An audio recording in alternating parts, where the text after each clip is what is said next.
I said I would come. But thou hast taken thy time. When thou didst flee, leaving me here, at the mercy of these sorcerers, what didst thou think would become of me? Didst thou e'en take time to think? I don't know what you're talking about. He speaketh to me. What? Since when did I... You... I did not lie to thee. I had no choice. I had to seize this chance to escape and find a way to fight back, lest we be enslaved here for all eternity. Eternity? Dost thou know how slow the hours pass when thou art the prey of 6 humans, consumed by their lust for power and vengeance? I know this as well as thee. Thou dost not. Thou knowest nothing. I too made use of the confusion. I riposted. I struck back at them, weakened them. But thou hast abandoned me to them. But now I am returned, and together we will crush them. Is't true? Thou art returned.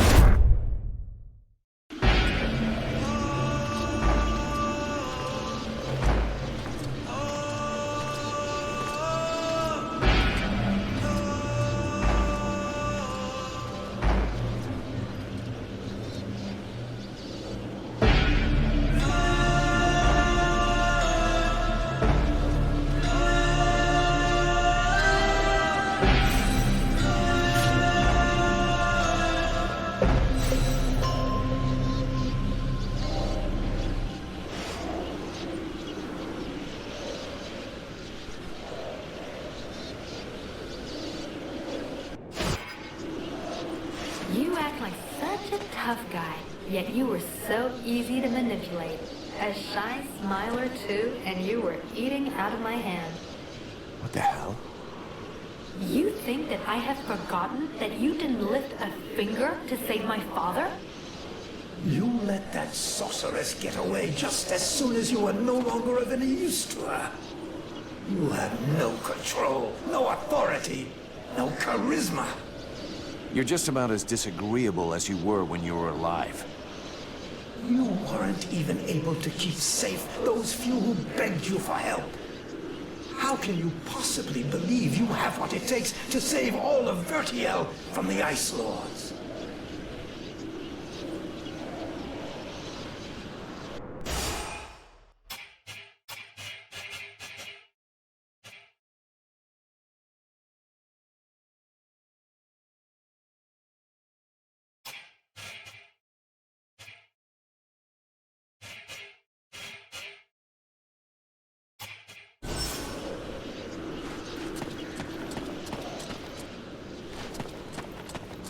That's it! Run away! Run away with your tail between your legs like you always do!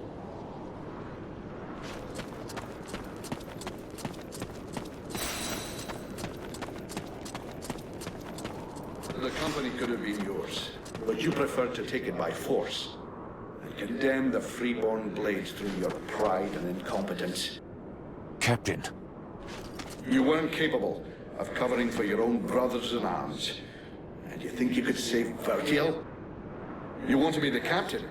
You didn't even have the brains to make good decisions where you alone were concerned.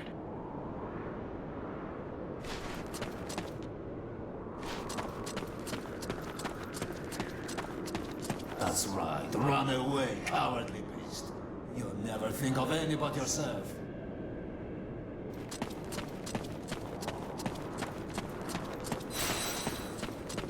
I must thank you. Without your weakness and crass stupidity, I would never have had such a good opportunity to finish with that whining elf.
I knew that thou wouldst allow these humans to corrupt thee. A dragon? You summoned a dragon? Huh. One of the few they were able to corrupt, and I turned it against them. Blackstorm defeated it and imprisoned it here. It was trapped. Like me. So now you turned it against me. It is thee who has turned against me, abandoning me here, left to pay the price for each and all of thy errors in thy stead, whilst I did all I could to help thee to return. And so it is, I am come to the end of my strength, an empty shell or taken with rot. I did not wish to harm thee, but I no longer am master of all that I do. Is that why you killed my companions? The visions. Blame rather thy human half, for that is who hath invoked them, with its fear and its regrets. Thy companions never traveled through the breach. So it comes to this. You and me. It's time we ended this. Ha! It is all I have awaited. Remove these accursed lances from me, and let the world heart become whole once more.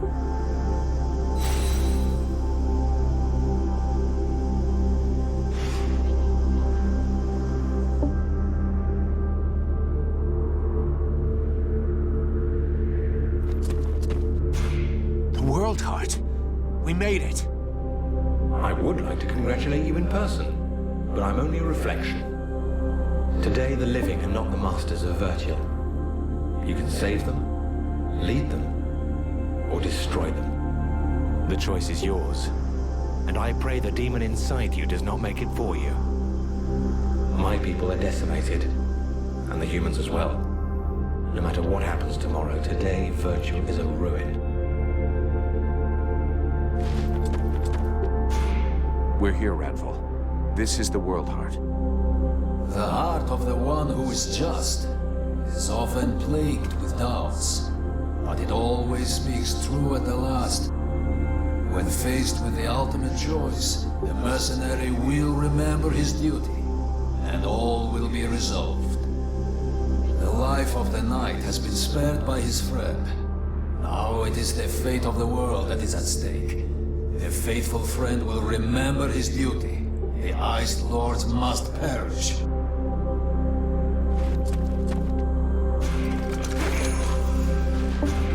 So this is what the World Heart looks like. Yes. Terrible and magnificent. Nothing that I ever read could have prepared me for this vision. I just hope that in spite of everything, your knowledge can help me. Because I have absolutely no idea what I should do. Faced with any kind of choice, it is impossible to be sure of making the right decision.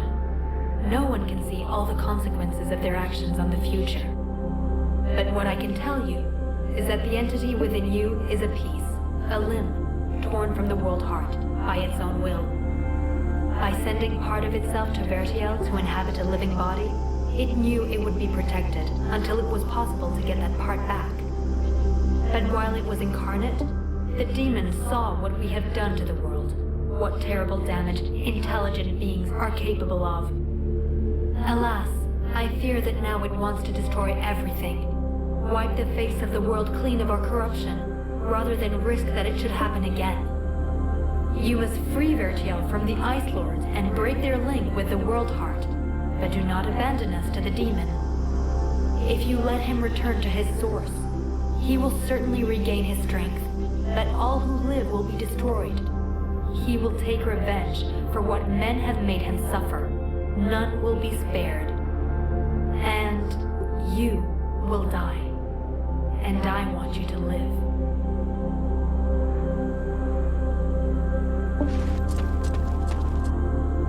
The flame will burn bright anew, and the necromancers will be the first into the fire.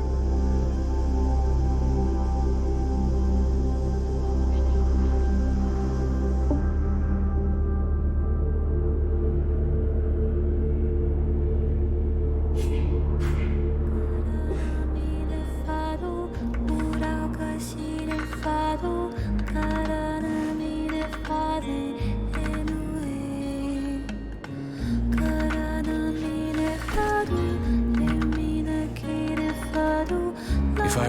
these spears, the Ice Lords will lose their power. But what will happen to Vertiel? The world is weary, all but extinguished. Nothing remains to be saved. It must be cleansed. But inside me is all the power I need to regenerate my world.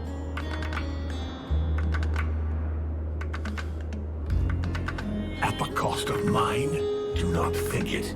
Vertiel needs the world heart. Thou canst not sacrifice it thus.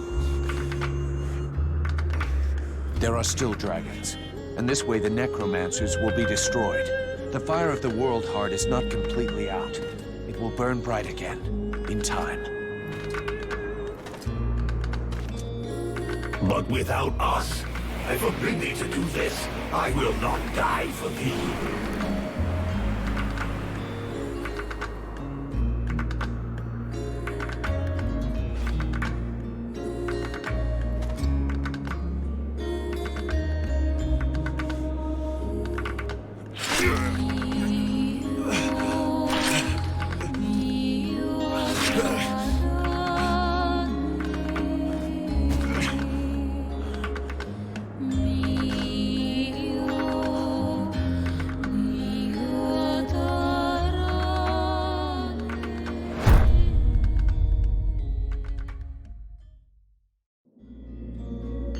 And so ends the tragic, though nonetheless heroic tale of Vulcan Half-Demon. I confess I may have romanticized some aspects of the story, though in my defense, I shall always have something of a soft spot for our dear Vulcan. By releasing the World Heart's energy to the surface, he sacrificed himself in order to heal Vertiel and bring an end to the long winter. Ill-prepared for such a powerful energy surge, the Ice Lords were instantly reduced to cinders. I can tell you, no tears were shed at that funeral. Of course, it was only a few centuries before other would-be mages attempted to follow in their footsteps, though what wonderful centuries they were. Under Ranvald's leadership, the Freeborn Blades added further glories to their tale. Edwin's corpse was mutilated and burned by the command of King Relmar. Such a waste. I remember being quite disappointed at his decision, as I had hoped I might be able to inhabit her body. It had been an absolute age since I was last inside a woman. To no one's great surprise, Relmar proved to be a formidable monarch. Strong, just, and loved by all. He returned a sense of pride to the elves that the war had stolen from them. The Red Scribes... really... Don't get me started on those imbeciles. Nonetheless, it would be uncouth of me not to mention how heartbroken young Sybil was by Vulcan's death. Proud to have fought alongside such a courageous companion, the beautiful young scribe lifted her head high and transformed her grief into purpose. She quickly gained the respect of her peers and was elected chief scribe shortly afterwards when Liestas died quite suddenly. Apparently, the fool succumbed after having imbibed a large quantity of a somewhat questionable nectar that he and his doctor had invented. And as for myself, well, my goodness, I fear that is an extremely long story, and you would quite literally die of boredom before I finished the telling of it. But you see, that's what I like so much about mortals. Their stories last just about the right amount of time. Give or take a few decades. And then they're done. And then they come around again. One thing is certain. I have all the time in the world. So who knows? I may get to tell you other tales. If you live long enough. Toodle-pip.